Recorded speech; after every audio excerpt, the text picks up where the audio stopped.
You guys remember the show I did the other day on weed, on marijuana, on the reefers, the left-handed cigarettes? I guess a lot of people enjoyed that show, and I appreciate that. I've been getting a lot of feedback for it, and that gives me more reason to contact Dr. Rima and have her on the show. She's just got incredible research she's doing.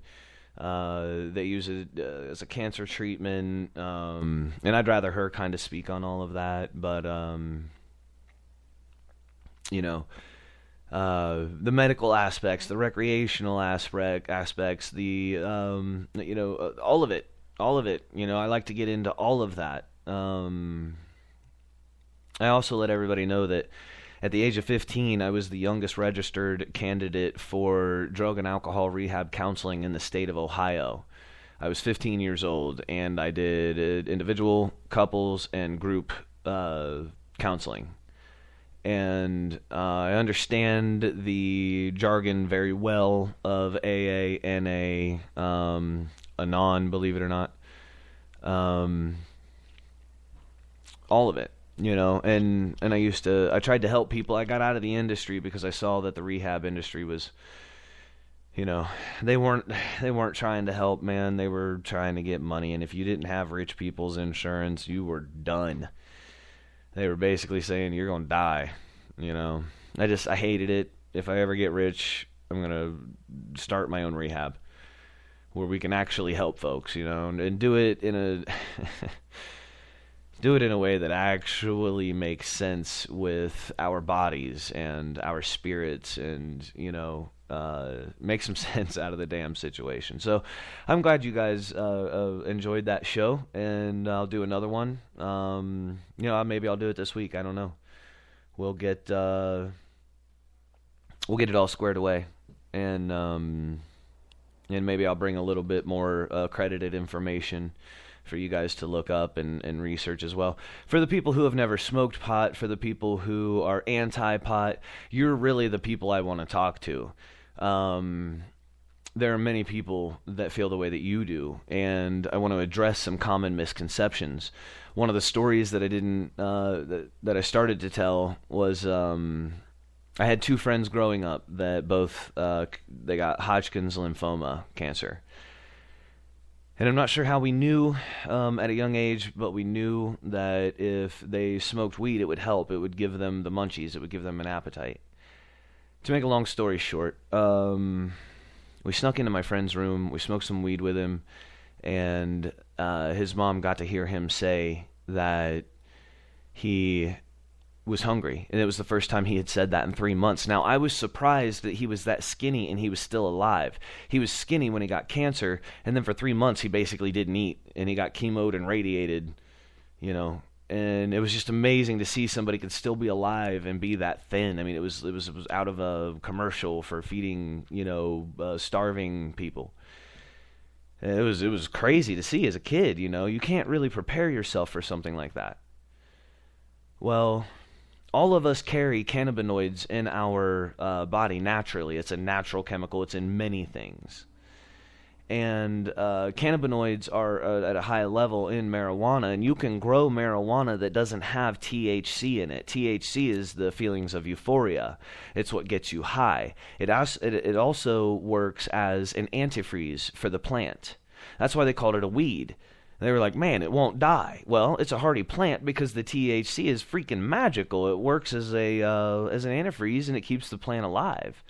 It's pretty amazing. And the coating around the seeds of a marijuana plant have a ton of that, to protect the seed throughout the winter. And then, boom, it goes into the ground. When the ground thaws, you have yourself a freaking weed plant. So it's a resilient plant, but it has these two different chemicals. The THC gets you high. It makes food taste better. It makes sex feel better. It doesn't impair you like alcohol or crack or something like that. For some people, it will impair them. The majority of people do not feel that as an effect. and everybody's chemistry is a little bit different. Not, these are general statements. It won't be the same for everyone. But, with my experience in the rehabs, I was also in rehab, and then that's what gave me the interest to be a counselor. My parents sent me. It was kind of a roller coaster. My best friend had killed himself when I was young, and so my parents locked me up in a psych ward for suicidal tendencies and depression. And for some kid that really likes to smoke weed and really isn't crazy, to be in a place like that, you no longer want to really make fun of crazy people, because you realize the reality of people that should not be in society, and it's only a shame. You wish that you could heal them. You wish that you could help them and get them normal somehow. But it wasn't a laughing matter anymore, It was scary. It was crazy to be in the place with people that were considered crazy. It was just nuts, man, especially for a young kid. So I go from there, and they ran all these tests. They said he doesn't have a chemical imbalance in his brain, but he really likes pot. And my parents were like, I knew it. I freaking knew it. I knew that smell. And so they just took me straight to rehab. And so I was the only person out of, I can't remember how many anymore. It was a lot. It was like in the 40s, 43 or something like that. I was the only one that graduated their entire program. I graduated their intensive inpatient, intensive outpatient, and their aftercare programs. And because it was so rarely done, they forgot and didn't even have like any kind of ceremony or anything. They just didn't even care. So that made me want to get involved, because I did care. And I got involved, and then I saw that the industry was garbage. And I wanted nothing to do with it. So I got out. And it was a shame, because I really wanted to help folks. And I'd been there, in my own ways. So, I'll do I'll get some information together, and I'll do the weed discussion again, since you guys enjoyed that. I'm glad you liked it. Thanks for appreciating what I was able to put out there, I want to invite everybody to check out the Right Side Media Network. I want to invite everybody to check out Unite Ohio. I want to invite everybody to check out if this is something you're interested in, our 3% Irregulars militia in the central Ohio area. Anonymous, Sovereign Citizens, all of our Patriot Rally protest organizations, all of the businesses working with us. I want to send out a thank you to everybody, and I try to do that as often as I can. We're in a very thankless position sometimes. Not so much me, be it that I'm the spokesperson. I get a lot of love. I really do, and maybe I should get better at sharing that with my core members. I get kind of overwhelmed sometimes with it, man. It's awesome, and then you get the inevitable haters that are always entertaining. I freaking love those guys. I hope they never stop their ignorance, because it would give me less to do. But it is a good example to people. They need to see what's going on,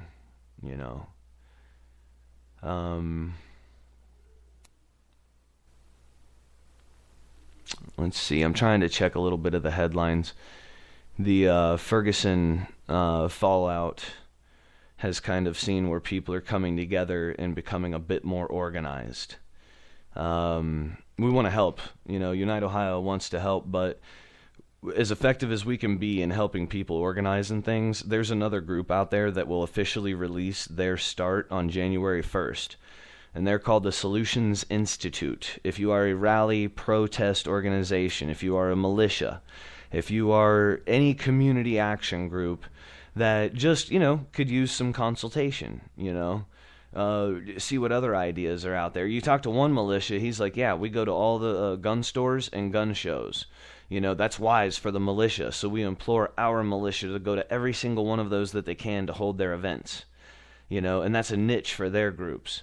And that's how all of us get better, and that's how we grow, is by taking each other's ideas and seeing how we can incorporate it into our lives, into our groups, into our processes. So we're going to... sorry, I'm trying to multitask here. We're going to do what we can to help people when they come our way, but the Solutions Institute has over 30 advisors. There's a lot of degrees in this group. There's a lot of expertise and professionals in this group. And they will be able to help you, whether it's legal advice or whatever it is. They're there to help. They're there to assist. So it's the first organization of its kind. They are there to help all of us in whatever capacity. And they say, well, how much is their service? Because you have to go through an application. You have to fill out this application. How much does it cost? You give the amount of money that you believe their service was worth. That's how you know these people are truly, truly for freedom. How they really understand what it is we're trying to accomplish. Solutions Institute, and it's spearheaded by Daniel Johnson, the founder and CEO and president and head guy for PANDA, People Against NDAA. If you do not know what NDAA is, please look it up. The government, they don't have to present any evidence. They can just lock you up. All they have to do is allege that you are suspected of being a danger or aiding in terrorism. All of your rights to due process are gone. The Bill of Rights has been completely eliminated. And as my good friend Deb says, this was done by the sociopaths in our government. They are your enemy. This ruling class is your enemy, whether you want them to be or not. So we've got other, trying to go through different announcements here. We've got some folks that are doing a Pay It Forward initiative. I want you guys to look into that. There's different ways of doing it. There's online, where you can, just say 5 things or something. It's kind of a nice thing to pass on. But a more proactive way of really affecting your world around you, which is really all that you can do. That's all any of us can do, is just try to affect our world. And that's where everything's going to start. When you go through a drive-through, which I hope that you don't. I hope everybody stops eating fast food and stops buying stuff from corporate places. But I know that there's people that listen that are. So, when you order fast food, you get your stuff. Say, how much is the order behind me? Oh, well, that's $8 and some odd cents. Give them, $9 and say, that's for the guy behind me, and see if they'll pass it on. So, doing these things changes the world. And it's something you can do. Toss a couple bucks to the people behind you. Perfect strangers. You'll never meet them. You'll never talk to them. And other than the rear view mirror, you'll probably never see their faces again. Doesn't matter. It's just like the homeless guy who's standing on the overpass, right? Well, I'm not going to give him my money. He's going to buy beer or drugs. Do you know what it is to stand there under the scrutiny of the public eye like that? Do you know what it is to see those faces that give you dirty looks, look at you, and then try to look away? Do you know what that is? Do you know what it takes to be in that position? Desperation. And I don't care if it comes from a drug addiction. I don't care if it comes from a horrible home life. It comes from desperation. Desperation is what puts those people there. Whether it's psychological, emotional, physical, it doesn't matter. Desperation is the only thing that would make somebody, and most people live where they grew up, right? So if you're standing there panhandling at the end of a freeway, there's a good chance that people who know you, think about that. You are the one. This is what I want everybody to do. I recommend everybody do this. Get you a sign. go to a freeway overpass and just put whatever little message on there, right? And you don't need this money. You're going to take this money and you're going to give it to somebody, right? You're going to find a homeless guy to give it to or whatever, a donation. But I just want you to stand there, get you a piece of cardboard, right? Most of you won't do this. You do not have the courage. You won't do it. I challenge you to do it. I challenge you to take a picture of you doing it and put it on Unite Ohio. It's an open page. You guys can do it all day long. Say, I heard your challenge, and here, I did it. Show all of us. You know? We'll make a page out of it and just praise you guys to no end. I'll write an article on it, and I'll give it to the anti-media. Justin King. If you guys don't look at Justin King's articles, if you guys aren't familiar with the anti-media, check them out. Check out his writing. Check out what they're doing over there. Because I'll give it to him. I'll give him the story and let him publish it through the anti-media to show that people were humble enough to just take 1 hour out of your life. 1 hour. Stand at the end of a freeway, hold a sign, do it with your kids, do it with somebody, do it by yourself. Hold a sign that says, homeless, need money, need help. And what I want you to do is feel that scrutiny. Feel what it is to see all the judgmental eyes and all the judgmental looks and micro mannerisms. I want you to feel that.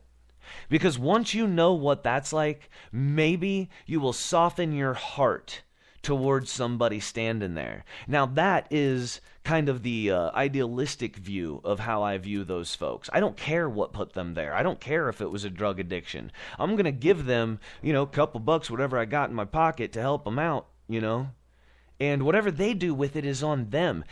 What you did is about your intentions. Right? You look at it as, say you're a person of spiritual faith, Well, then this is God's money. This isn't my money. And buddy, it's not your money. It's God's money. Now you get to do with it whatever God wants you to do. If you're not a person of spiritual belief, you can say, you know what, man? This money belongs to something greater than us. This is the universe giving you this money. What do you think the universe wants you to do with it? And I'm also here to tell you, realistically, if I had to stand there under the scrutiny of the public eye and giving me dirty looks all day, I might need a beer. Just looking at it practically. If I had to sit there and stare at all the scowls and everything and be subjected to that all day, yeah, that might depress me a little bit. That might affect my mood a little bit. I might have to have incredibly thick skin to be able to sustain something like that and go on, without it hurting my self-esteem. How many people think along these lines, huh? Or are you just real quick to rush to judgment? Crackhead, I'm not giving him any of my money. Well, congratulations, you evil prick. Go ahead and go to church on Sunday and praise and worship all you want. It means nothing. And your God knows it. And you know it. Let's actually start to have a heart for people. You do not have to listen to any of the rhetoric. You need to listen to yourself. Forget the callousness that has brought you to a place of brokenheartedness with your own country. You can take up the reins right now and be much more responsible for your life than you've ever been told you were allowed to. Than you've ever been given permission for. And it's up to you. Are you going to be a part of this? Or are you going to say it's not possible while you see us changing things? Are you going to complain? We're still going to invite you to help. We're still going to fight for you. And we still need you. Your country needs you. The good earth, our land, is begging for all of us to remember the strength of our ancestors. Don't you remember what they did? Can't you feel that courage? Aren't you sick of being robbed of your dignity? The ruling class in this country hasn't seen fit to really actually represent us, not once in my lifetime.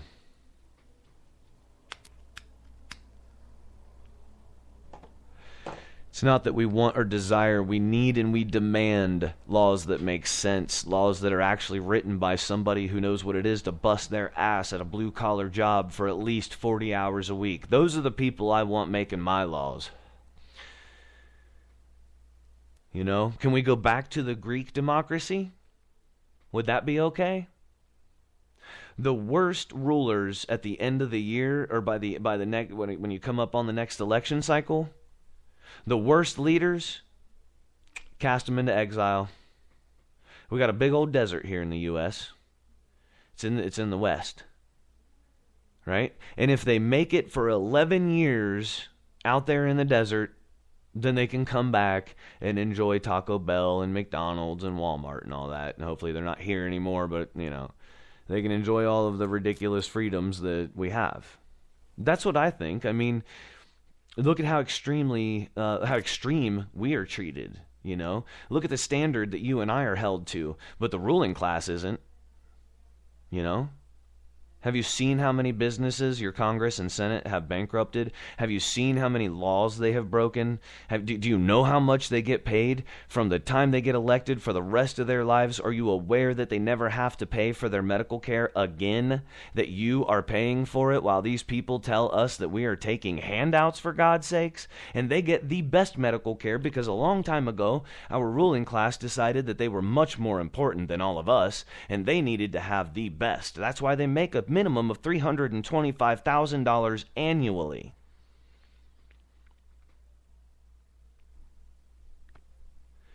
Do you know this? Are you aware of how you're being lied to and treated? Do you care? Or have you been beaten into submission? Huh? Are you working too hard to give a damn? You're like, you know what, man? I can only affect what's going on here and I can barely pay the bills. Well, I say you stop paying the damn bills then. I say all of us do. And I say if there's a utility company willing to let all of us either burn up in the heat or freeze in the cold, then we shouldn't give them a dime. And they shouldn't exist anymore. I also have weird ideas that go along with this, though. I don't think that in the most technologically advanced and sophisticated country on planet Dirt, we should pay for food, clothes, or a place to live. I think that's dumb. I think that's really stupid. You tell us that driving is a privilege in this country? Have you seen this country? Do you know that we can't get to our jobs unless we have a car? And that's like 95% of us. Go ahead, tell us about public transportation all day long. I can tell you how it doesn't apply to most of us.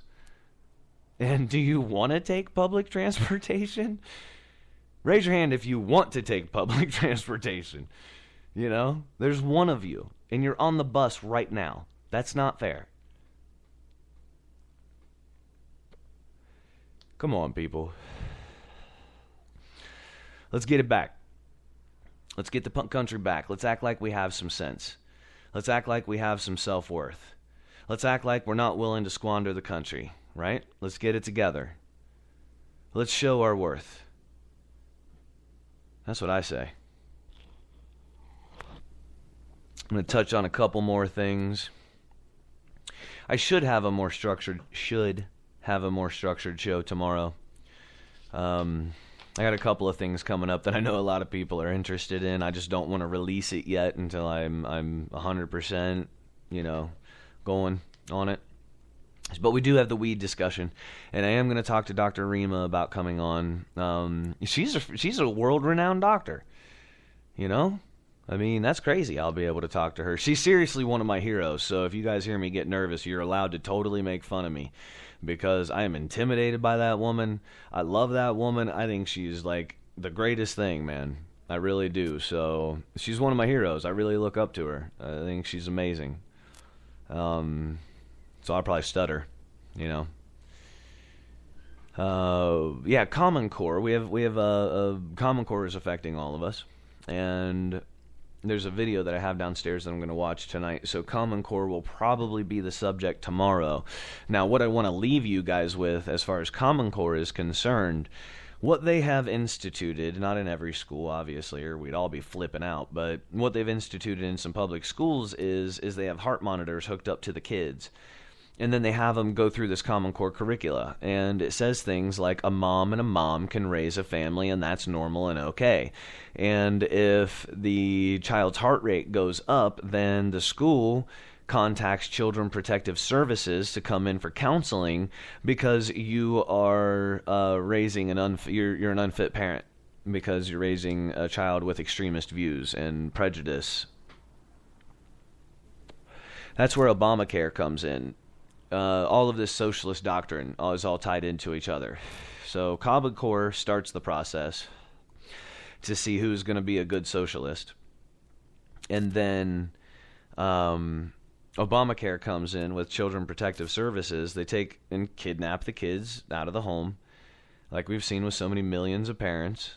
Here's the advice. If any kind of Children Protective Services ever shows up at your door, do not open the door. And if they say, we have to come in, you say, sure, as soon as you get a warrant, and you never let them inside.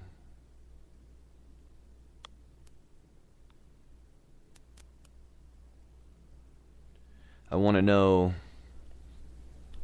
who is okay with this, because then Obamacare steps in and says we because the state has custody of the child, Obamacare is going to pay for the counseling, and I don't know, do you guys care about Nazism? I mean, if you don't care, it's cool. We can all just be Nazis, but we should probably start to call ourselves Nazis, right? We don't want to we're sick and tired of being misrepresented. So if we're going to believe and live like Nazis, if we're going to allow our ruling class to betray us like Nazis and now treat us like Nazis and try to breed our children into Nazism, then let's just get our flags. Let's get our swastika flags and our eagles and all the stuff they had, all their pomp and pageantry, Why not? I mean, or are you does that offend you? Good.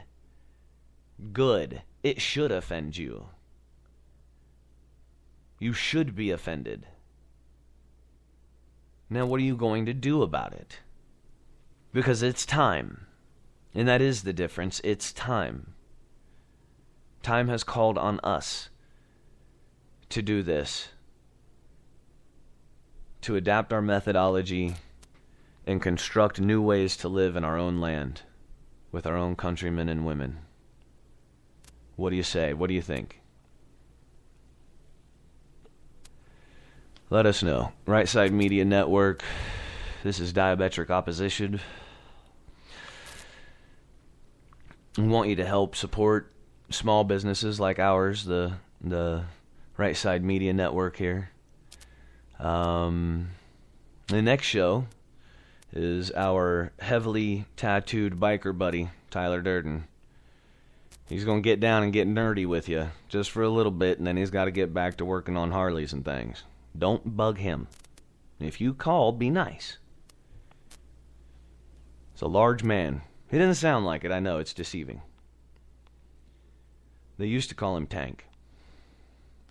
Now it's Tyler Durden. So. Then after that, we got the Nightmares. Talking about the Lorain County's semi-professional football team. Which, I'm not surprised if Tyler Durden gets out there and just smashes up with them every now and again. He's a local guy, likes to keep it local. Teach the boys a little something every now and again. So you want to check out those two shows if you got the time. If you're just sitting around picking your nose and things. Getting ready to go to break, and then when we come back, we only have about 10 minutes, and I'm going to hopefully convince a couple of you to check out Sassy Chick's new and rustic trading post. Not too many trading posts out there, folks. Check this one out. Give it a look-see. If you can't, go to Facebook and give them a like. If you can't do that, but you have a phone, because everyone on planet Dirt has a phone, even people in caves in Afghanistan. It's amazing. And they seem to get better coverage than us here in the States. I'm not sure why that is. But 440-986-7277. 440-986-7277. Give them a ring. buy some things. It's diametric opposition. I'll be right back for our last 10 minutes of the day.